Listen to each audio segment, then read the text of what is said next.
podamos disfrutar en familia. ¿Por qué no saludas al que tienes al lado? Hola Vero, buenas noches.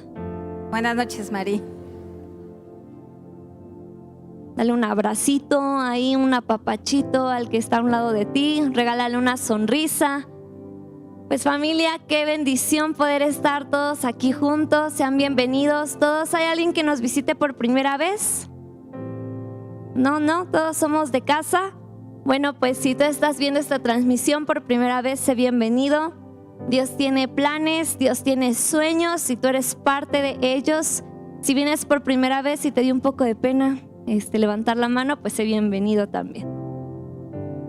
Ok, vamos a pasar a nuestros anuncios y tenemos en primer lugar, ahorita que estábamos cantando, ¿verdad? Te seguiremos y andaremos sobre las aguas del mar y todo eso y todos te van a conocer. ¿No es como así algo súper grandioso?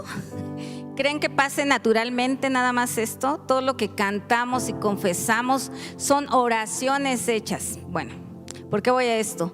Todos estamos invitados a venir a la oración todos los jueves 7:30 y los domingos 8:30, ¿sí? AM. Entonces, imagínense qué magnitud de todo lo que estamos confesando, de todas esas maravillas y cosas grandiosas que queremos ver, porque yo creo que si lo cantamos lo queremos ver, ¿no? Que todos conozcan al Señor, que todos puedan verle, pero sin que Él haga la obra es imposible, ¿no? Todos hemos oído de Elías, el profeta Elías. Dice que era un hombre común como nosotros, con debilidades, ¿no? Pero dice que él oró, ¿verdad? Y tres años dejó de llover y luego volvió a orar y llovió sobre la tierra. Y cosas maravillosas que se hicieron a través de que él clamaba a Dios, ¿no? Y queremos ver cosas tremendas en nuestra vida, en nuestra familia, en la iglesia, en nuestra nación. Tenemos que orar, ¿sí? Tenemos como iglesia que tener esa responsabilidad y esa convicción de que necesitamos orar, no solo para venir a hacer peticiones a Dios, ¿no? Porque es lo primero que pensamos en nuestras necesidades, pero va más allá de pedir necesidades, ¿sí? Es tener comunión con Dios, darle gloria a Dios, tener una relación con Dios, ¿no? Entonces, pues los esperamos todos los jueves 7:30. ¿Van a venir? Bueno, y los domingos 8:30 AM antes de nuestra reunión, ¿sale? Aquí los esperamos.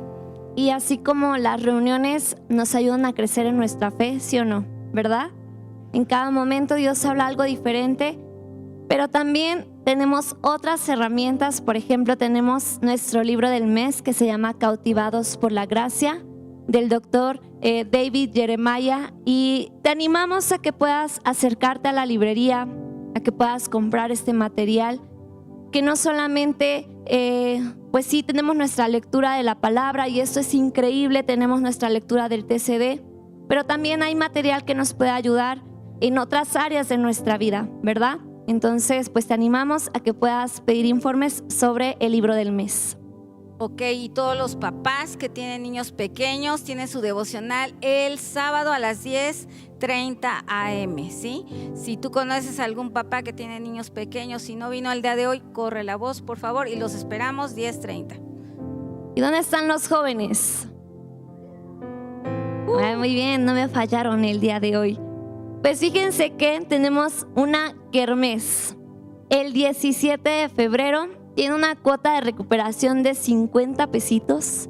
Pero es una kermés, va a estar increíble, chavos. De verdad, les animamos a que puedan venir, a que te puedas anotar con tu coordinador de grupo de jóvenes, que puedas invitar a alguien, que le invites ahí algo a tu amigo, a tu amiga, que te lo traigas y que podamos tener este tiempo increíble, pues con la juventud, ¿verdad? Entonces, vente a la kermés. ¿Cuándo? El 17 de febrero, sábado 17 de febrero a las 4 de la tarde, ¿sale? Entonces, pues esperamos que puedan venir y que puedas traer invitados también. Ok, vamos a pasar a nuestros diezmos y ofrendas y vamos a darle gracias a Dios. En el Salmo 50, 14 y 15 dice: haz que la gratitud sea tu sacrificio a Dios y cumple los votos que le has hecho al Altísimo. Dice, luego llámame cuando tengas problemas, yo te rescataré y tú me darás la gloria. Wow, ¿verdad? Pues vamos a darle con un corazón lleno de gratitud a nuestro Señor esos sacrificios de alabanza primeramente, ¿verdad?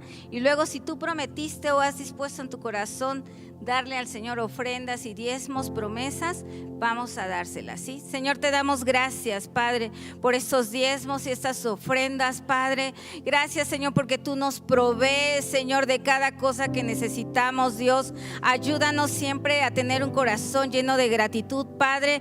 Gracias y te damos alabanza y gloria en el nombre de Jesús. Amén.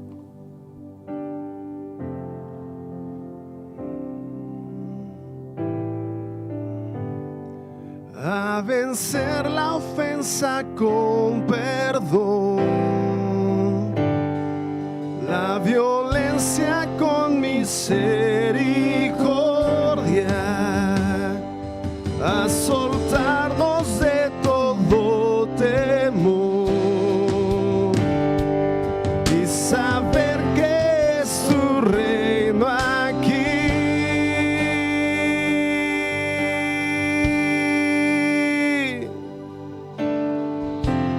Seguiremos sin mirar atrás, caminaremos sobre las aguas del mar. Te seguiremos, te seguiremos.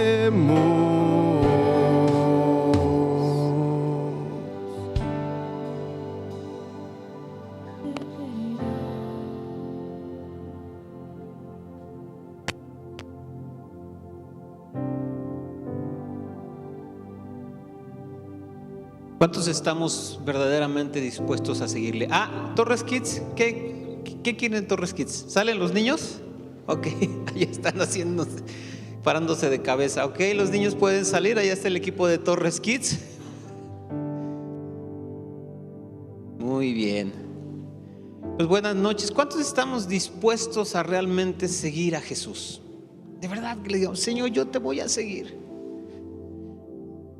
Y Él de repente nos dice, pues el Hijo del Hombre no tiene ni dónde posar la cabeza. Y a veces, como que ya no, ¿verdad? Pero bueno, no quiero hablar de eso. Buenas noches, ¿cómo están? Bien, bien, bien. Están muy callados, muy serios. ¿Qué les pasa? ¿Cansados? Ya la semana, el jueves, como que ya empieza a pesar, ¿verdad? Mañana vamos a estar, es viernes y el cuerpo lo sabe porque ya me duele todo. Ok, pues acompáñame, vamos a poner este tiempo en manos de Dios. Señor, te damos tantas gracias porque tu palabra no deja, Señor, de fluir sobre nosotros, Señor, no deja de alimentarnos. Gracias porque sigues hablando a tu pueblo, Señor, porque cada vez que nos convocas tú nos quieres hablar. Hoy te pido, Señor, que tu gracia descienda en este lugar. Gracias sobre mí para poder entregar el mensaje, Señor. Gracias a mis hermanos para que ellos puedan recibir en su corazón lo que tú tienes para cada uno de nosotros en esta noche, Señor. Que no salgamos igual, que seamos transformados, edificados, restaurados y, ¿por qué no?, retados por tu palabra, Señor. Te damos toda libertad para que tu Espíritu Santo venga, abra nuestro corazón y selle tu palabra en nosotros, Señor. En el nombre de Jesús. Amén. Pues bueno, hoy quiero hablar de un tema. Yo veo que de repente, conforme va pasando el tiempo, a mí me gusta mucho leer acerca de la historia de la iglesia, ¿verdad? Hay unos libros ahí, hay un libro, son 2 tomos que se llama Historia de la Iglesia Cristiana, muy buenos y que nos hablan de cómo la iglesia pues ha ido cambiando con el tiempo. Y es normal que cambie, ¿verdad? Las personas cambian, los tiempos cambian, la revelación de Dios a veces cambia también. Pero dentro de estos cambios muchas veces empezamos a dejar de lado algunas cosas que son muy importantes. Y yo leía escuchaba a un predicador que decía, tú puedes cambiar. Si tú vieras que la palabra de Dios y el mensaje y el evangelio es como un regalo que tú entregas a la gente, a la gente que te escucha. Y él decía, tú puedes cambiar el envoltorio, pero no puedes cambiar el regalo. El regalo tiene que seguir siendo el mismo. Y si nosotros vemos de repente en la iglesia empiezan a surgir pues modas, movimientos, corrientes que aparentemente pues traen cosas muy nuevas, y eso es bueno, ¿verdad? Que podamos estar conociendo cosas nuevas, pero a veces es necesario volver a lo fundamental, a lo básico, recordar las bases de nuestra doctrina para poder realmente entender un poco más acerca del caminar en Cristo. Y dentro de todo esto también hay otro problema, que a veces la iglesia se acomoda, se acostumbra, y yo lo veo, por ejemplo, que a veces hay cosas que decimos que ya se han vuelto parte de nuestro vocabulario cristiano, ¿verdad? Decimos algunas frases, algunas palabras que ya forman parte de nuestro vocabulario del día a día, y a veces hasta hacemos debates. Yo una vez platicaba con alguien porque le dije Dios te bendiga, y me decía, no, es que no digas Dios te bendiga, Dios te bendice. ¿Y cuál es la diferencia? ¿No? El Espíritu es el mismo, que la bendición de Dios esté sobre ti. Pero a veces le damos ya le damos son tan familiares esas frases, que a veces pasamos por alto, que pueden tener un impacto y un significado muy profundo. Y hoy quiero hablar precisamente de algo así, porque muchas veces escuchamos y hablamos de que Cristo vive, ¿verdad? ¿Sí has oído esa frase? ¿Cristo vive? O la has dicho, ¿verdad? Y todos pregonamos y proclamamos, y cuando, por ejemplo, tomamos la Santa Cena, decimos que anunciamos la muerte del Señor y su venida, y decimos Él murió, pero Él vive, y siempre decimos Jesús murió, pero Él resucitó, y hacemos referencia a la vida y a la resurrección de Cristo. Pero mi amado, hoy quiero que recordemos, no sé si lo vayamos a aprender por primera vez, pero creo que sí es importante que recordemos algunos aspectos respecto a un tema muy importante, que es la resurrección de Cristo. Y por eso al tema de esta noche yo le puse simple y sencillamente: Él vive. Cristo está vivo, amén. Ahora, ¿qué significa que Cristo esté vivo? ¿Qué implica que Cristo está vivo? ¿Qué hay para ti y para mí en el hecho de que Cristo esté vivo? Y eso es de lo que vamos a hablar un poco en esta noche. Y antes de entrar más a detalle, y quiero tocar algunos puntos, hacer una pequeña apologética de la resurrección, porque a veces también nosotros como cristianos, uno de nuestros grandes argumentos es que nosotros adoramos a un Dios vivo. Y la diferencia entre Jesucristo y cualquier otro maestro, profeta, lo que se llame, es que Cristo murió y resucitó, ¿verdad? Mi hijo escuchaba una canción, no sé de qué grupo es ni nada, pero una canción así de esas punchis, y decía que en la tumba de Mahoma están los huesos de Mahoma, y en la tumba de Buda están los huesos de Buda, y así decía, ¿no? Pero no puedes encontrar los huesos de Cristo en ningún lado. Y entonces es bien importante que podamos nosotros conocer un poco acerca de la resurrección. Y quiero tocar tres temas rápidamente, algunas evidencias que nosotros y argumentos que nosotros tenemos para poder justificar y decir que creemos en la resurrección. Pero primero déjame leerte lo que dice en Primera de Corintios 15, versículos del 12 en adelante. Primera de Corintios 15, 12 en adelante dice: pero si se predica de Cristo que resucitó de los muertos, ¿cómo dicen algunos entre vosotros que no hay resurrección de muertos? ¿Se acuerdan? En la época de Jesús estaban los fariseos que creían en la resurrección, y estaban por el otro lado los saduceos que no creían en la resurrección. Y aquí dice entonces Pablo: porque si no hay resurrección de muertos, versículo 13, tampoco Cristo resucitó. Y si Cristo no resucitó, vana es entonces nuestra predicación, vana es también nuestra fe. Y somos hallados falsos testigos de Dios, porque hemos testificado de Dios que Él resucitó a Cristo, al cual no resucitó, si en verdad los muertos no resucitan. Porque si los muertos no resucitan, tampoco Cristo resucitó. Y si Cristo no resucitó, nuestra fe es vana, y aún estáis en vuestros pecados. Y entonces también los que durmieron en Cristo perecieron. Si en esta vida solamente esperamos en Cristo, somos los más dignos de conmiseración de todos los hombres. La resurrección es un pilar fundamental de nuestra fe. La resurrección es algo que nosotros debemos tener por cierto y debemos defender y debemos argumentar porque es un pilar fundamental. Dice que si los muertos no resucitan, entonces Cristo no resucitó y entonces toda nuestra fe es vana. Así de simple. Pero hoy quiero que veamos tres aspectos importantes acerca de la resurrección. El primero que nos da testimonio de la resurrección de Cristo es que nosotros hablamos y leemos y todo lo que se nos enseña de la resurrección es que Jesucristo resucitó corporalmente.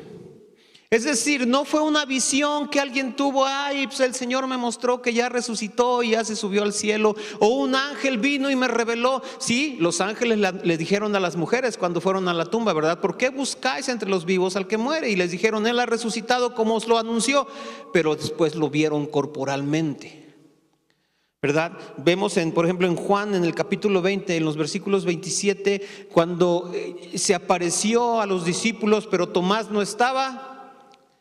Creo que había ido por tortillas o no sé qué. El caso es que cuando se aparece Jesús no estaba. Llega Tomás, le dicen, el Señor resucitó. Dice, pues yo hasta que no lo vea y ponga mi dedo en sus heridas no voy a creer. Y Jesús se vuelve a aparecer estando ya Tomás con ellos y le dice y le muestra. Y Tomás puede tocar a Jesús. La resurrección de Jesús fue una resurrección corporal, material. Eso nos dice una cosa: la tumba está vacía. La tumba está vacía. Y esa es la primera evidencia de la resurrección de Cristo, es que hay una tumba vacía. Hubo una tumba vacía en su momento y esa tumba permaneció vacía.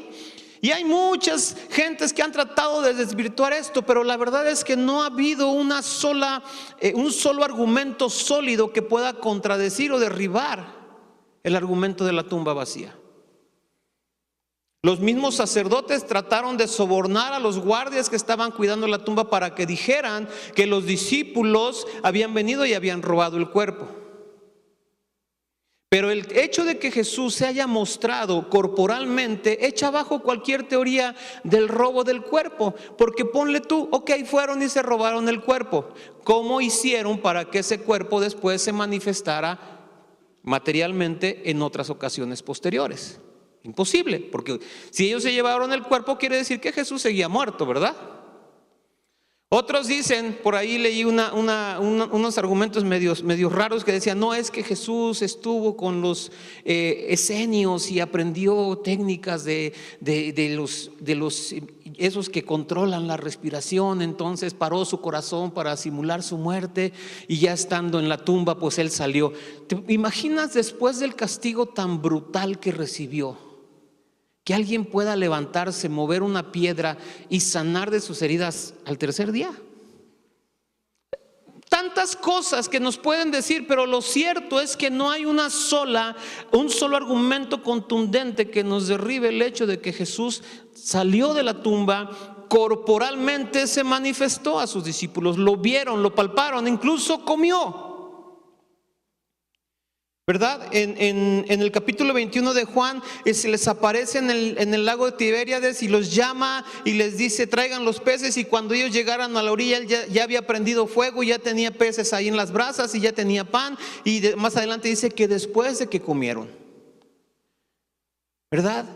Y también vemos por ejemplo en el Evangelio de Lucas en el capítulo 24, conoces la historia de estos que iban en el camino de Emaús, ¿verdad? ¿Te acuerdas?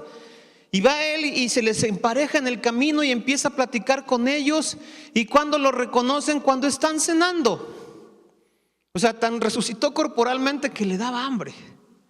O por lo menos se daba el tiempo para pasar esos momentos con sus discípulos. Entonces la primera evidencia de la resurrección es que hay una tumba vacía, y que esa tumba vacía permaneció vacía, y que Jesús salió de esa tumba corporalmente para mostrarse después a sus discípulos. Segunda evidencia es que, como te decía, no fue que alguien vio una visión, no fue que una persona por ahí perdida en el cerro lo vio y se me apareció. Hubo reiteradas apariciones. Hay por lo menos, hasta incluyendo la aparición a Pablo, hay por lo menos 10 referencias de que Jesús se apareció en diferentes momentos. Se apareció en Jerusalén, se apareció en Galilea, en el camino de Maús, en el lago Tiberia. En muchos lugares Jesús se apareció. Con muchas presentaciones y mucha gente lo pudo ver. Y esa es la tercera evidencia. Hubo muchos testigos que vieron a Jesús vivo. ¿Sí? Primero, de acuerdo a los evangelios, se apareció, por ejemplo, a las mujeres que fueron a la tumba para ungir el cuerpo. ¿Se acuerdan cuando pasó el Shabbat? Ellas iban con todos sus ungüentos y sus especias para ungir el cuerpo y encontraron la tumba vacía. Y Él se les mostró. Y después se le apareció a los apóstoles, como te digo, una vez, primero cuando no estaba Tomás, después con Tomás, y después se le apareció a Pedro y se les apareció y se fue apareciendo.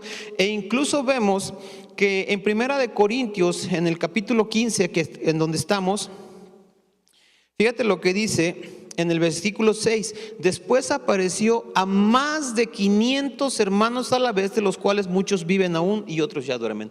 O sea, hubo muchos testigos que vieron a Jesús vivo después de que fue crucificado y sepultado. Entonces, estas tres evidencias nos pueden ayudar a entender y a reconocer que Jesucristo efectivamente resucitó. Una tumba vacía, múltiples apariciones y múltiples testigos. ¿Sí? Y la cuarta evidencia es que sus seguidores, después de que lo vieron resucitado, fueron capaces de defender esa verdad aún a costa de su propia vida. Nadie muere por defender una mentira, pero ellos incluso trataban de obligarlos a que negaran la resurrección de Cristo, a que negaran, y ellos a costa de su propia vida permanecieron fieles a esa verdad. Entonces estas evidencias nos ayudan a creer firmemente en la resurrección de Jesús. Y podemos decir entonces, Cristo está vivo. Cristo está vivo.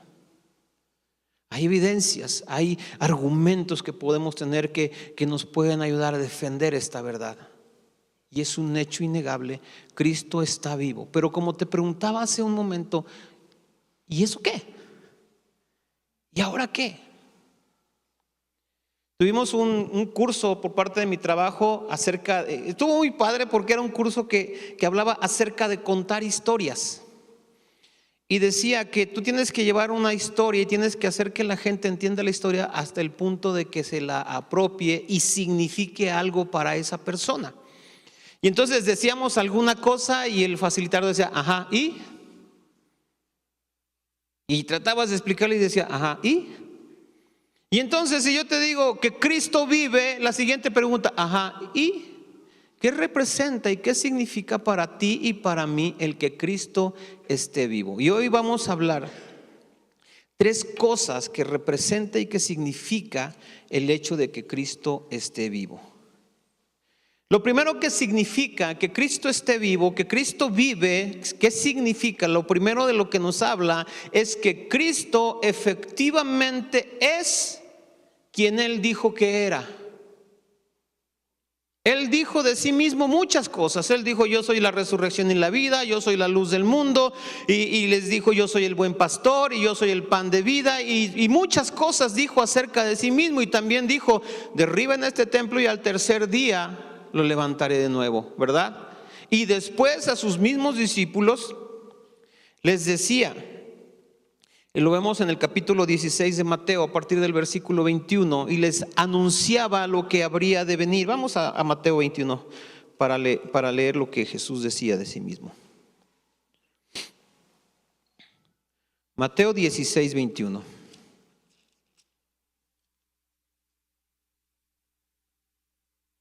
Dice, desde entonces comenzó Jesús a declarar a sus discípulos que le era necesario ir a Jerusalén y padecer muchos de los ancianos, de los principales sacerdotes y de los escribas, y ser muerto y resucitar al tercer día.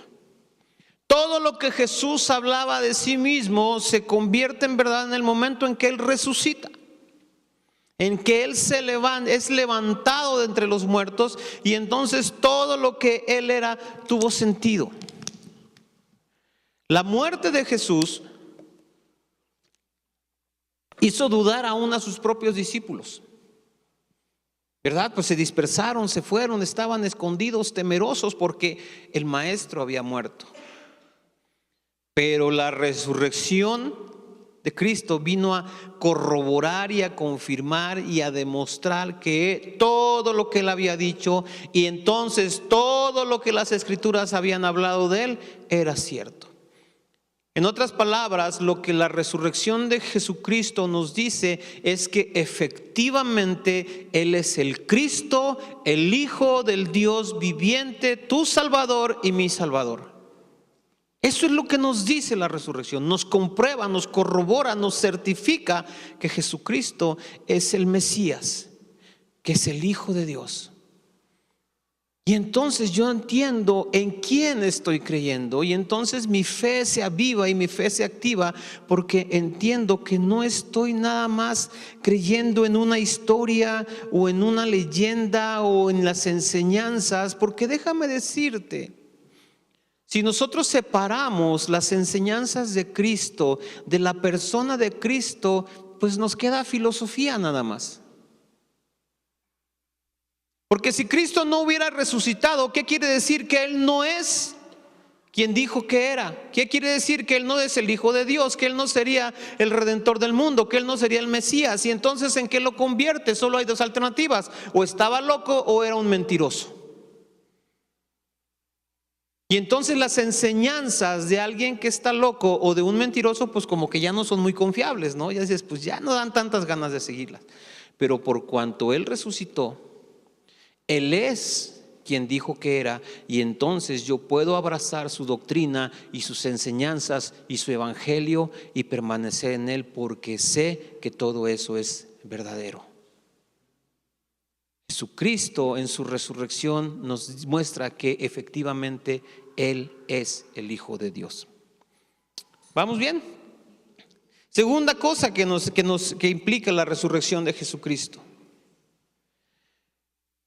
La resurrección de Jesucristo solo pudo darse cuando la justicia de Dios fue plenamente satisfecha. La resurrección de Jesucristo nos habla de que su sacrificio, su obra redentora es completa y perfecta. No faltó nada. Todo lo que Jesús tenía que haber hecho para poder vencer a la muerte, vencer al pecado, lo hizo y entonces Él pudo resucitar. Su sacrificio fue completo. No hubo necesidad de que la ira de Dios estuviera eternamente sobre Él. Y entonces el Padre lo levantó de entre los muertos. Y no solo eso, lo glorificó. Y en Romanos 6:23 conocemos todos este pasaje que dice que la paga del pecado es la muerte, mas la dádiva de Dios es vida eterna en Cristo Jesús. Entonces, si la paga del pecado es la muerte y Jesús hace el pago perfecto por ese pecado, entonces una vez que Él ha pagado por el pecado, ya la muerte no tiene sentido y entonces Él vive.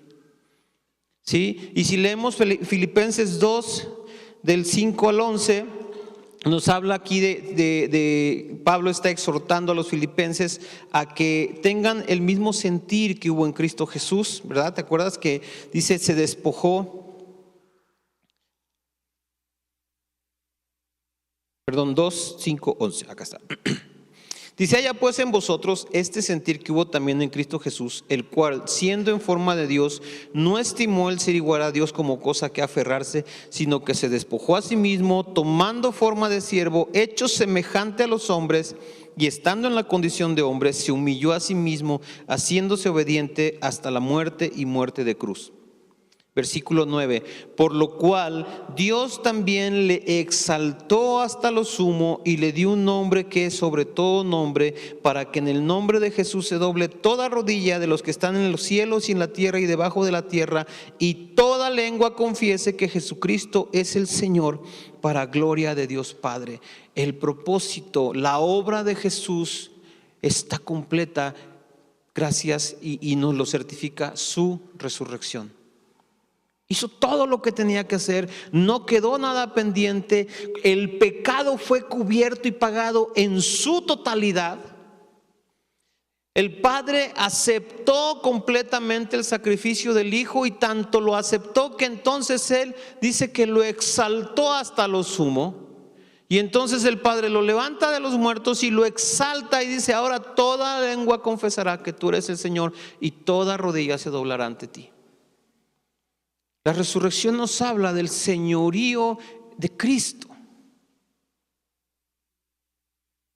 Tenemos que entender que la resurrección no es solamente ya vives ahora, no, es un paso más. Sí, es algo extra, es llevar al Hijo a esa exaltación suprema que ganó por medio de su muerte y que el Padre le da a través de la resurrección. Y el tercer punto del que nos habla la resurrección es que así como Cristo resucitó, así como Cristo venció la muerte, así como Cristo tiene la vida, nosotros tenemos esa esperanza de vida también.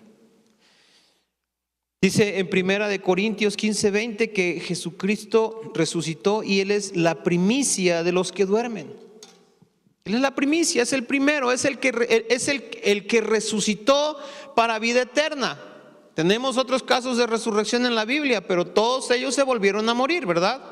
Lázaro se volvió a morir, la hija de Jairo se volvió a morir, no la vemos entre nosotros. Pero Jesucristo resucitó para vida eterna y dice que es la primicia, el primero que va a participar en ese tipo de resurrección y después los que hemos creído en Él.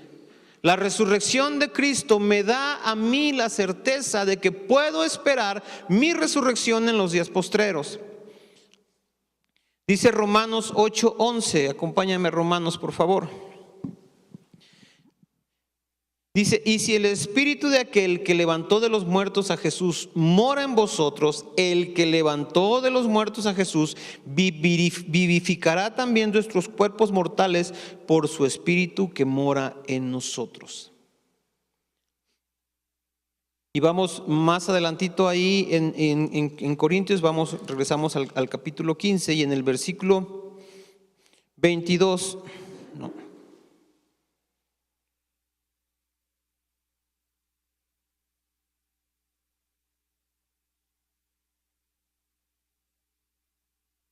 Romanos, con razón, no me daba.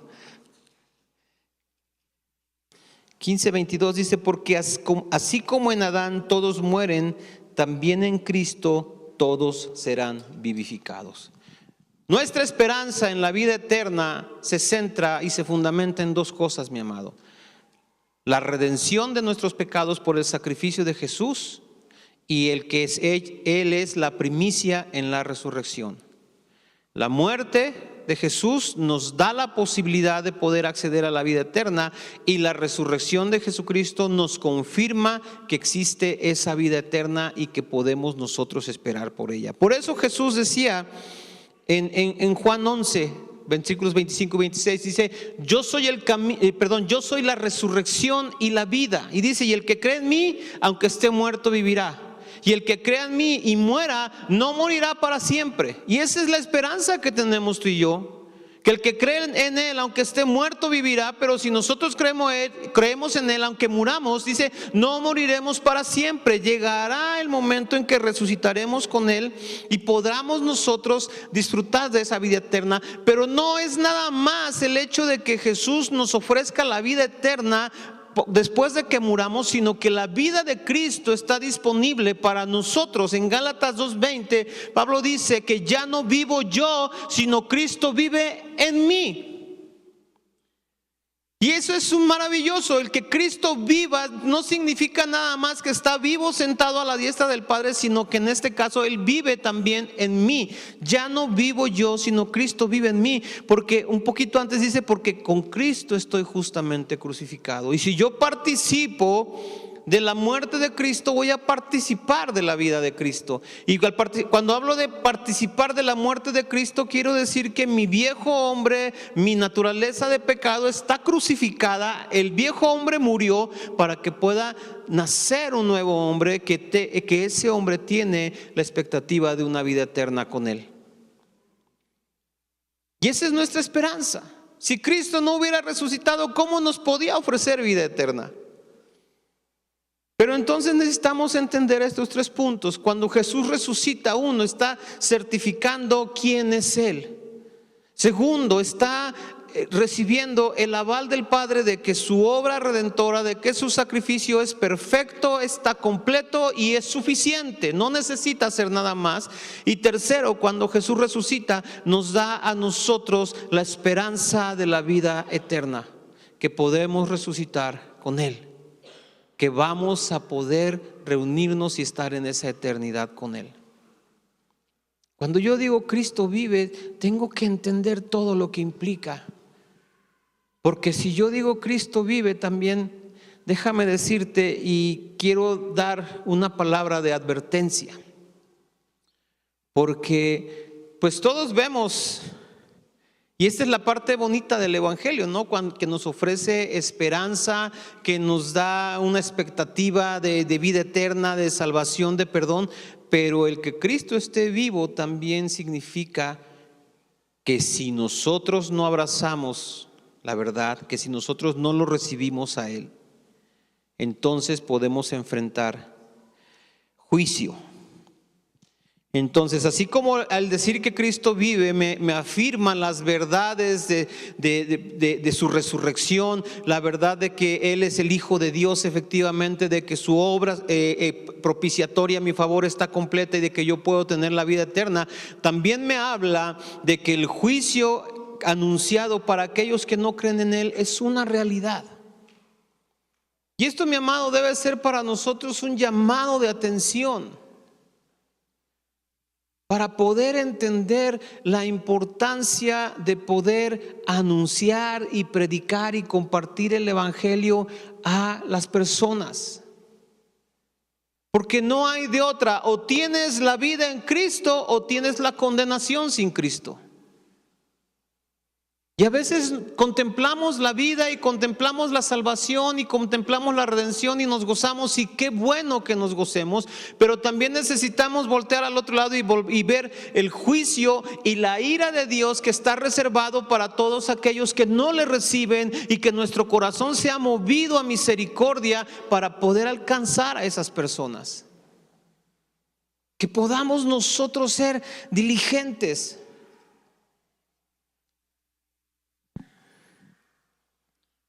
Desde el Antiguo Testamento se anunciaba lo que había de venir. Vamos al libro de Daniel. En el capítulo 12.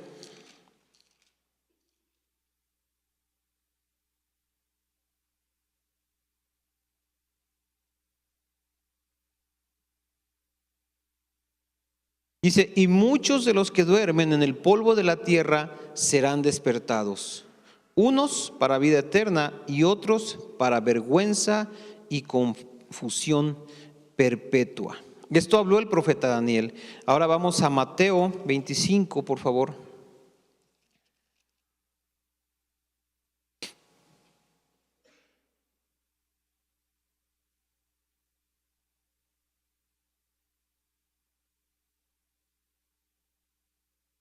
A partir del versículo 31, en mi Biblia el encabezado dice: el juicio de las naciones.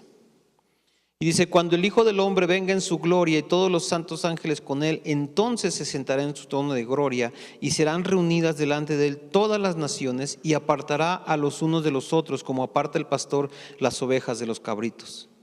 Y pondrá las ovejas a su derecha y los cabritos a su izquierda.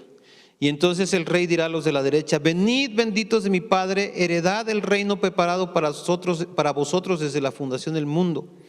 Y luego les dice: porque tuve hambre y tuve sed y me visitaron, ¿verdad? Pero más adelante, en el versículo 41 dice: entonces dirá también a los de la izquierda: apartaos de mí, malditos, al fuego eterno preparado para el diablo y sus ángeles. Él va a venir a juzgar las naciones. Ese juicio es una realidad.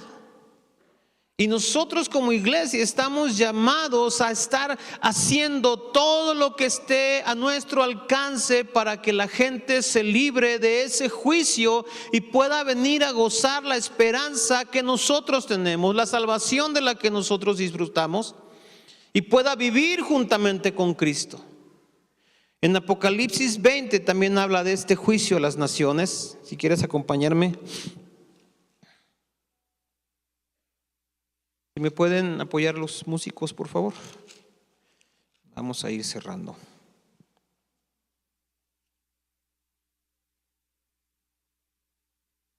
Dice en el versículo 12: y vi a los muertos grandes y pequeños de pie ante Dios, y los libros fueron abiertos, y otro libro fue abierto, el cual es el libro de la vida, y todos fueron juzgados, los muertos por las cosas que estaban escritas en los libros según sus obras. Y el mar entregó los muertos que había en él, y la muerte y el Hades entregaron los muertos que había en ellos, y fueron juzgados cada uno según sus obras. Y la muerte y el Hades fueron lanzados al lado del fuego. Esta es la muerte segunda. Y mira lo que dice versículo 15: y el que no se halló inscrito en el libro de la vida fue lanzado al lago de fuego.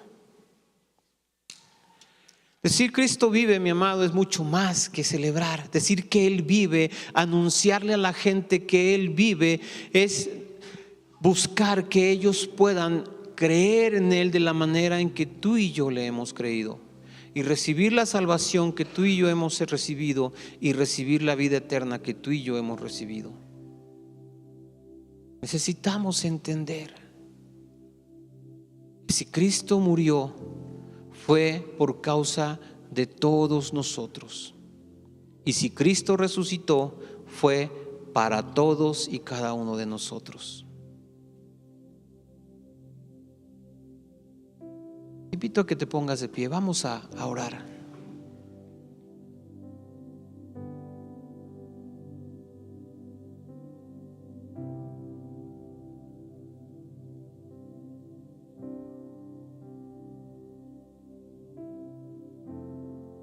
Y si yo te pregunto si tú crees que Él vive, seguramente todos vamos a decir que sí, ¿verdad? La pregunta de fondo es: ¿Él vive en ti? ¿Él vive en mí? Estoy mostrando la vida de Cristo. La vida de Cristo se refleja en mí. A lo mejor la reflejo como un espejo medio empañado, medio defectuoso todavía, ¿verdad? Pero ¿la veo en mí?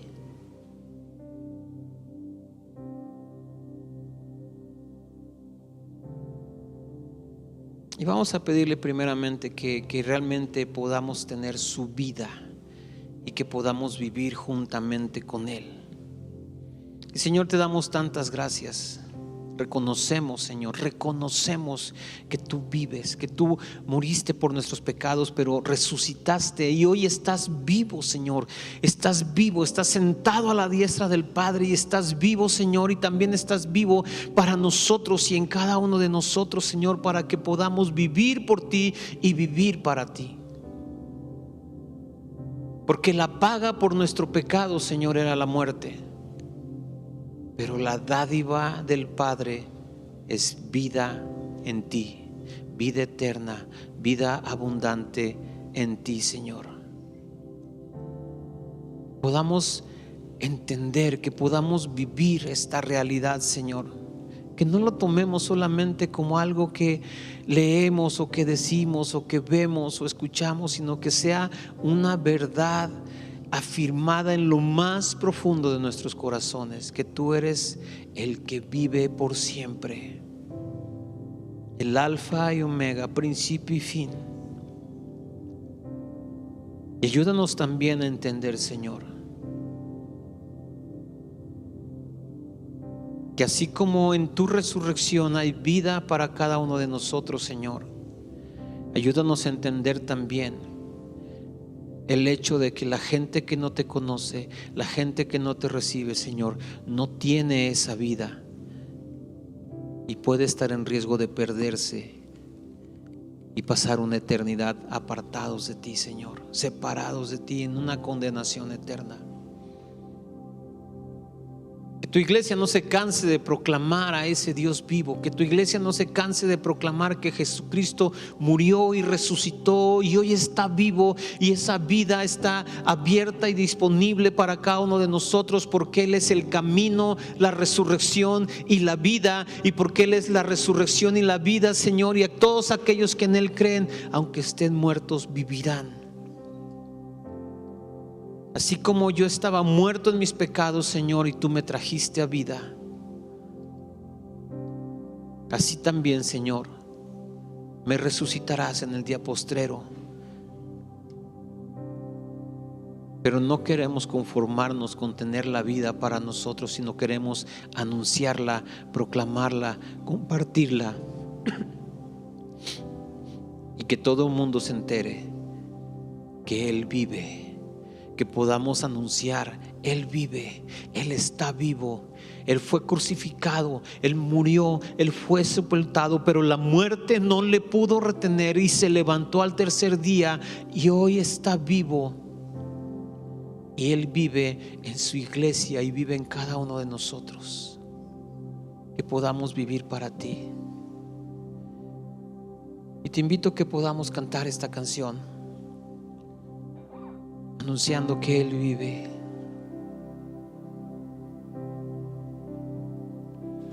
Porque Él vive, triunfaré mañana. Porque Él vive, ya no hay temor. Porque yo sé que el futuro es tuyo. La vida vale más y más solo por Él. ¿Por qué no levantas tu mano y dale gracias y dile: Señor, gracias porque estuviste dispuesto a venir a morir por nosotros, Señor?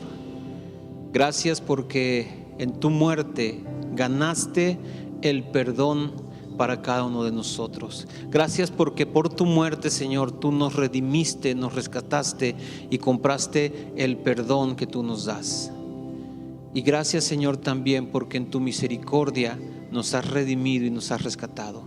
Gracias porque estuviste dispuesto a morir por nosotros.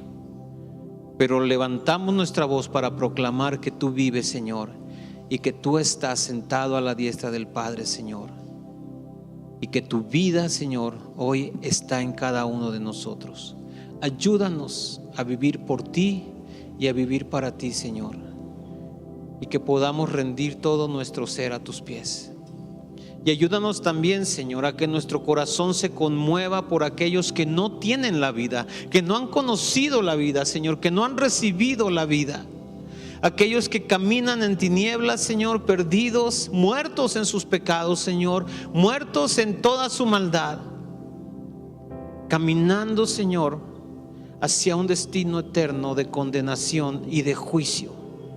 Ayúdanos, Señor, a hablar, a proclamar que tú vives y que tenemos en tu vida, Señor, la resurrección, el perdón de los pecados, y que en ti, Señor, somos más que vencedores porque tú nos has rescatado, porque nos has bendecido. Gracias, Señor, y celebramos tu vida, Señor, y celebramos que tú, Señor, permaneces. Tú eres el alfa y la omega, el que fue, el que es y el que ha de venir. Y estamos, Señor, expectantes, confiados y gozosos de saber que llegará el día en que estaremos vivos contigo por toda la eternidad. Gracias te damos, Señor, en el nombre de Jesús. En el nombre de Jesús. Dios nos envió a su Hijo Cristo. Él es salud, paz y perdón. Vivió y murió por mis pecados hacia la tumba, porque Él resucitó,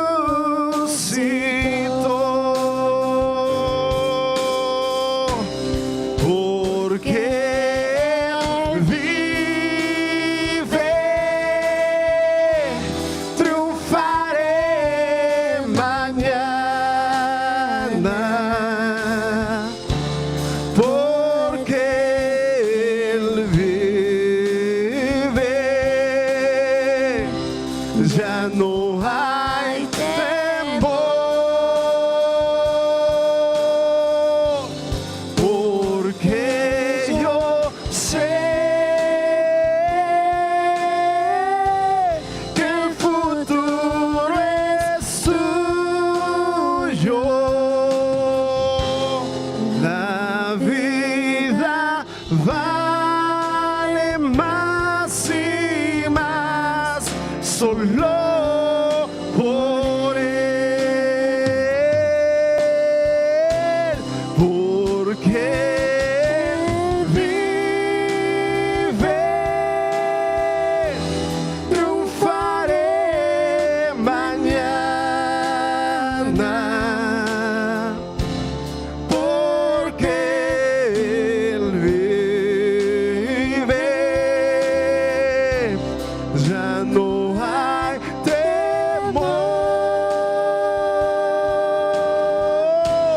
porque yo sé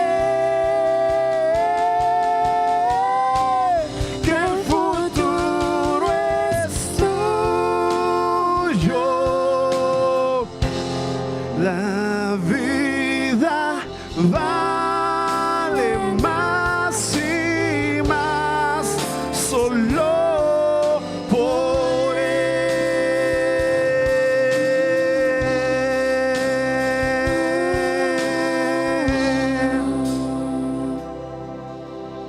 Gracias.